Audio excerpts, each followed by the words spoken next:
This is the Turf Zone Podcast, your central information and news hub, bringing together professionals from turf associations across multiple states to share things to help you in your business.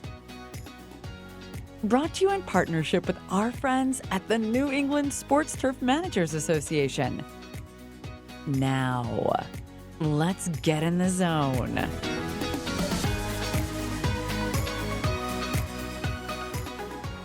Welcome to the Turf Zone. In this episode, we feature an article titled Best Management Practices for the New England Sports Field Manager, a professional guide for environmental sports field management. Case study, Challenges with Synthetic Pesticide and Fertilizer Bans, written by Rick Perruzzi, CSFM, CPRP, City of South Portland, Maine, Parks and Recreation. Introduction.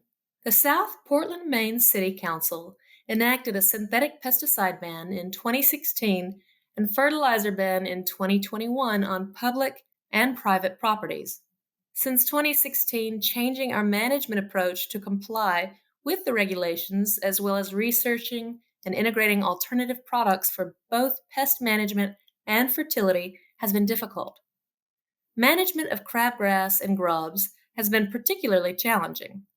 The restriction to using only organic fertilizers is also a considerable challenge, particularly in the spring and fall, which are the times of year which the most field usage and greatest need for recovery from wear, but when organic fertilizers are typically less effective due to cool soil temperatures. Site conditions: 30 acres of sports fields, 150 total acres, sandy loam, high organic content, has led to an increase in thatch. Problem: all our athletic fields are exposed to harsh environmental conditions, e.g. wind, surface water, and mechanical migration of weed seed. The site has no natural barriers surrounding the athletic fields. By September 2019, after 3 years without the option to use a pre-emergent herbicide, crabgrass populations were high enough to severely impact the playing surface quality of our athletic fields. We also faced significant fertility challenges, particularly in the spring and summer of 2022, when the region experienced a cool spring followed by severe drought. When soil temperatures are below 50 to 60 degrees Fahrenheit, turfgrass growth is limited and soil microbes are not active enough to break down organic products and release nutrients that the turfgrass can utilize. Even with an in-ground irrigation system in place, the lack of rainfall in summer affected the amount of available soil moisture in the soil profile. Subsequently, microbial activity and the breakdown of organic products was limited, resulting in poor turfgrass growth and suboptimal field conditions going into the busy fall season. Goals: to better manage crabgrass and grub populations, to improve turfgrass recovery during periods of high usage, especially in cool weather when organic fertilizer products are less effective due to the reduced soil microbial activity. Steps taken. On one athletic field that had excessive crabgrass populations, verticutting and mechanical removal were performed in 2 directions to clip crabgrass plants and encourage the perennial turfgrass to compete. Even though there was significant removal of clippings, we were still concerned that the weed seed bank would affect field quality the following year. In 2019, we applied for and obtained a waiver to treat the fields in the spring of 2020 with a pre-emergent herbicide.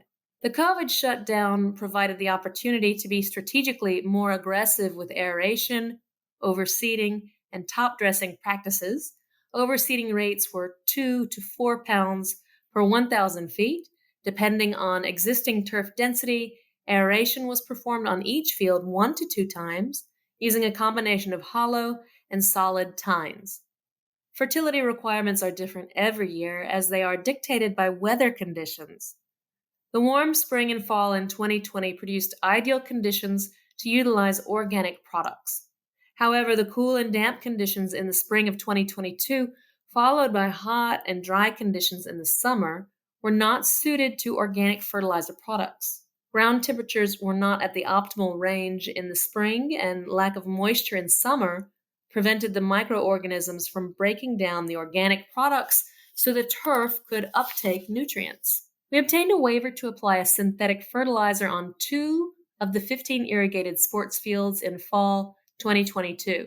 This application provided a quick release of nutrients that was immediately available to the turf grass and promoted a faster recovery from stress while relying solely on the irrigation system. Results: crabgrass levels were reduced by the pre-emergent herbicide that was applied in spring 2020. The perennial turf grass were once again able to thrive with less competition from crabgrass plants. As of 2022, crabgrass levels are still under our threshold for reapplication for a pre-emergent herbicide waiver. The fields that received a synthetic fertilizer application in 2022 rebounded nicely going into the fall season, performed at an acceptable level, and tolerated traffic from heavy play. The fields that received only organic fertilizer were very slow to respond. They did not respond once sufficient rainfall arrived midway through September. However, the rebound did not allow for adequate recuperation during the heavy fall play schedules. What we learned: the field's exposure to weed seed migration creates a difficult scenario for managing crabgrass. Aggressive overseeding and aeration has helped, but we expect that a waiver to apply a pre-emergent herbicide will be necessary every 3 to 4 years. The fields that received a synthetic fertilizer application were healthier and better able to tolerate wear from the high traffic that the fields experience.